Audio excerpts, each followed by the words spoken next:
मेरा नाम अजित है। मैं एक मैकेनिकल इंजीनियर हूँ। मैं स्वभाव से बहुत ही रिजर्व हूँ, इस कारण कभी मेरी लड़कियों से ना ज़्यादा दोस्ती रही ना ही कोई मेरी गर्लफ्रेंड बनी। अब मेरी जॉब लग गई थी और घर वाले अब शादी की बातें करने लगे। घर पर कई तस्वीरें और बायोडेटा आने लगे। उसमें से मुझे अंजलि देखते ही पसंद आ गई। बायोडेटा से पता चल रहा था कि वो अच्छी पढ़ी लिखी थी। मैंने अपने घर वालों से कहा कि मुझे लड़की पसंद है। हम लोग अंजलि के घर, उसे और उसके परिवार को देखने गए। फिर जब अंजलि चाय लेकर आई तो वो मुझे उसकी तस्वीर से भी ज़्यादा सुंदर लगी। खुले बाल और हल्के नीले रंग की साड़ी में वो बहुत ही सुंदर लग रही थी। फिर घर वालों ने हमें एक कमरे में बातें करने भेजा। कमरे में वो चुप थी। उसके चेहरे पर इतनी खुशी नहीं थी। मेरा दिल धड़क रहा था। मुझे लगा कि उसे मैं पसंद नहीं हूँ। फिर मैंने ही बात शुरू करते हुए कहा कि आप क्या करती है। उसने मेरी तरफ घूर कर देखा और कहा कि आपने बायोडेटा देखा नहीं तो मंगाया क्यों था। उसकी बात सुनकर मुझे लगा कि वो मुझ में कोई इंटरेस्ट नहीं दिखा रही है। फिर मैंने उसे डायरेक्टली पूछ लिया कि आपको मैं पसंद नहीं हूँ।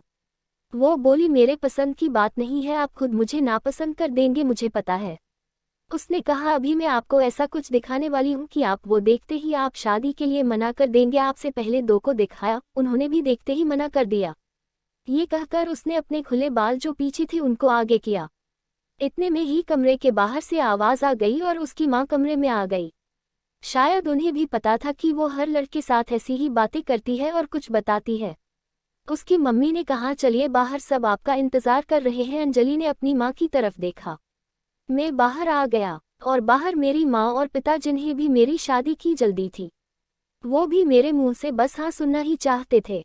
मेरे आते ही मेरी माँ मुझे बाहर ले गई और पूछा कि क्या तुझे लड़की पसंद है। मैं मना नहीं कर पाया, लेकिन एक बात मुझे खटक रही थी कि आखिर वो क्या बताने वाली थी। उसकी मम्मी जिस तरह से जल्दी से कमरे में आई, मुझे बाहर ले गई, लगा ऐसा जैसे वो हमारी बातें ही सुन रही थी। मैंने शादी के लिए हाँ कर दी।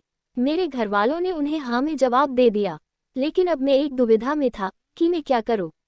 मैंने उससे बात करना चाहा। मैंने उससे नंबर नहीं मांगा था। मैंने अपनी मम्मी को कहा कि आप बात करें और उसका नंबर ले लें। मम्मी ने अंजलि की मम्मी से फ़ोन पर बात की और अंजलि का नंबर मांगा, लेकिन उन्होंने ये कहकर मना कर दिया कि अंजलि का फ़ोन अभी ख़राब है। मम्मी यह भी कह रही थी कि वो लोग शादी के लिए जल्दी कर रहे हैं। इन सब बातों से मेरे मन में कुछ अजीब सवाल आने लगे। एक शाम जब मैं ऑफिस में था तब मुझे एक अननोन नंबर से कॉल आता है। फ़ोन रिसीव किया तो अंजलि थी। वो बोली कि मम्मी ने मेरा फ़ोन ले लिया है। मैं कुछ बहाना करके अपनी फ्रेंड के रूम पर आई हूँ, उसी के नंबर से फ़ोन कर रही हूँ।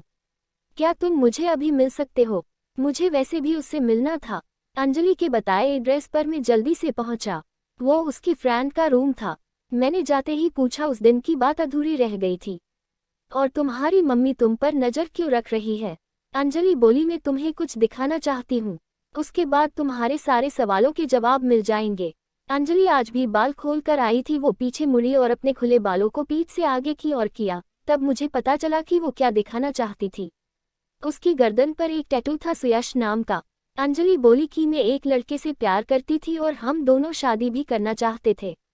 मैंने उसी के नाम का टैटू करवाया था। ये बात मैंने अपने घर वालों को भी बताई थी और वो तैयार भी हो गए थे, लेकिन सुयश ने मुझे चीट किया। वो मेरे अलावा भी किसी और को डेट कर रहा था और वो लड़की पैसे वाली थी, इसलिए उसने मुझे छोड़ दिया। तब से मुझे शादी और लड़कों से एक नफरत से हो गई थी। उस लड़के को मैंने बहुत प्यार किया, लेकिन उसने मुझे धोखा दिया। तुमने पहले भी दो लड़कों को मैंने टैटू दिखाया और उन्होंने सच जानकर शादी के लिए मना कर दिया। मम्मी इसलिए मुझ पर नज़र रख रही है कि मैं तुम्हें भी कहीं सच ना बता दूं। लेकिन मैं लड़कों की तरह नहीं हूँ। मैं नई जिंदगी की शुरुआत सच के साथ करना चाहती हूँ। मैं सुनकर सोच में पड़ गया कि जिसको प्यार मिलता है उसे प्यार की कदर नहीं होती। आखिर इतनी प्यार करने वाली लड़की को कैसे कोई धोखा दे सकता है? मैंने कहा कि मुझे तुम्हारे पास से कोई मतलब नहीं है, लेकिन मैं चाहता हूँ कि मुझे भी तुम उतना ही प्यार करो जितना उस लड़के को करती थी। अंजलि को यह उम्मीद नहीं थी। उसे लगा था मैं भी उससे शादी के लिए मना कर दूंगा।